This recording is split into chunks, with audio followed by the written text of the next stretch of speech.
আবারও ব্যর্থ সানরাইজার্স হায়দ্রাবাদের ব্যাটিং লাইন আপ। দ্বিতীয় জয়ের লক্ষ্যে দিল্লি ক্যাপিটালসের বিপক্ষে মাঠে নামে হায়দ্রাবাদ, আর দিল্লিও মাঠে নামে টানা দ্বিতীয় জয়ের লক্ষ্যে। টসে জিতে প্রথমে ব্যাটিং এর সিদ্ধান্ত নেয় হায়দ্রাবাদ। তবে শুরুতেই নড়বড়ে অবস্থা হায়দ্রাবাদের। দুই ওপেনারের ভুল বুঝাবুঝি থেকে রান আউটে কাটা পড়েন অভিষেক শর্মা। এরপর একই ওভারে মিচেল স্টার্ক তুলে নেন ঈশান কিষান এবং নীতিশ কুমার রেড্ডির উইকেট। নিজের ব্যক্তিগত তৃতীয় ওভারে মিচেল স্টার্ক ফেরান বিধ্বংসী ট্রেভিস হেডকে। পাওয়ার প্লেতেই 4 উইকেট হারিয়ে বসে হায়দ্রাবাদ, চলে যায় ব্যাকফুটে। এই ব্যাটিং বিপর্যয় থেকে হায়দ্রাবাদের হাল ধরেন হেনরিক ক্লাসন এবং Aniket Verma. Heinrich Klaasen innings বেশি বড় করতে পারেননি। 19 বল থেকে 32 রান করে মোহিত শর্মার বলে আউট হন ক্লাসন। তবে অনিকেত বার্মা তুলে নেন 50।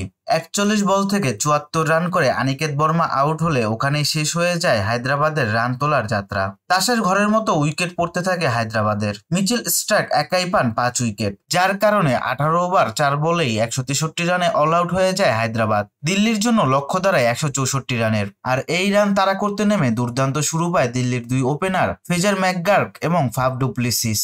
এই দুইয়ের ব্যাটিং এ দিশেহারা হয়ে পড়ে হায়দ্রাবাদের বোলাররা।